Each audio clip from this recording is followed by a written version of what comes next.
Hey guys, it's Ben from Drum Lab. What I want to do today is to show you a new Rudiment calculator that I've created on Excel, which can be downloaded for free off the Drum Lab website.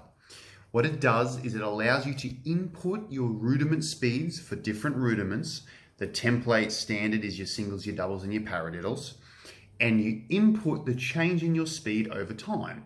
And what the document will do is record the data, graph your progress, and also tell you the percentage change that you've had from when you started to after 8 weeks.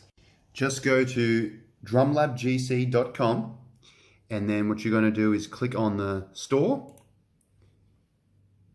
and there'll be a free products.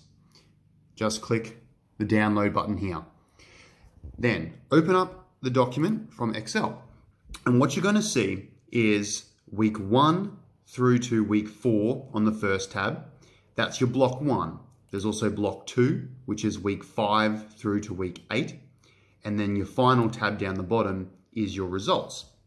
So if we go to block 1, what you're going to do is to hold the rudiments that you would want to select as 16th notes for 1 minute with a metronome. So the default rudiments are singles, doubles, and paradiddles. However, of course, you can change these to whatever you'd like.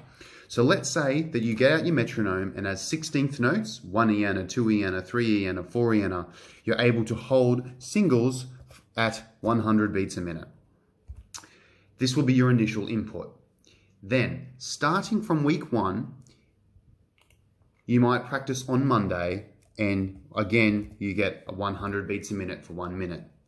And practice again on Thursday, and you might be able to do 105 beats a minute for 1 minute.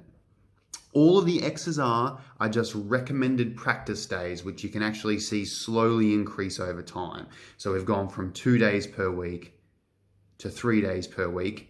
And in block 2, it goes all the way up to 5 days per week. However, you can obviously practice on whatever days suit you based on your schedule. So let's say you keep plugging along. On week 2, you're able to get to 110 beats a minute, then to 120 beats a minute, and so on. What it will do is tell you what your average speed is for the week. And you can see that slowly over time, this average is going up, which is going to be represented on the chart here, which is saying week 1, your average was 103 beats a minute. Week 2, the average was 115 beats a minute. The only reason these are down here is because I haven't inputted any data yet. You do this for your doubles and your paradiddles or whatever rudiments that you would like. So let's say you keep going along. Week 3, you're able to get to 130 beats a minute, 135, and then in week 4, you manage to get up to 140 beats a minute a couple of times. And you might dip back down again because you're having a bad day. And you'll see that our graph will give you a nice representation of how your rudiment speed's going. Now, at the end of week 4, the average here is going to get taken over into the beginning of your block 4. So this is the average from week 4. You continue on, keep inputting your speeds. To keep things simple, I'll only put in 1 per week. Let's say you keep plugging along and you keep practicing your singles. You're able to get a little bit faster each week. And then by the end of 8 weeks, you've managed to get to 160 beats a minute. This is your block 2 chart.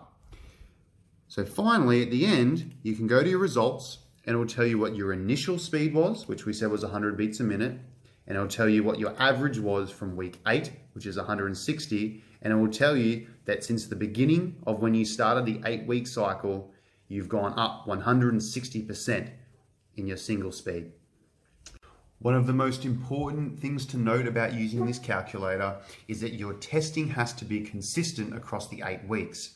That's why I've stressed at the beginning that you want to try and hold your rudiments as 16th notes with a metronome for an entire minute. A lot of people can hold quite fast speeds with a particular rudiment for 1, 2, 3, maybe 4 bars. However, to hold one rudiment for an entire 60 seconds without slowing down on the speed, means that you've had good control of that speed and good endurance.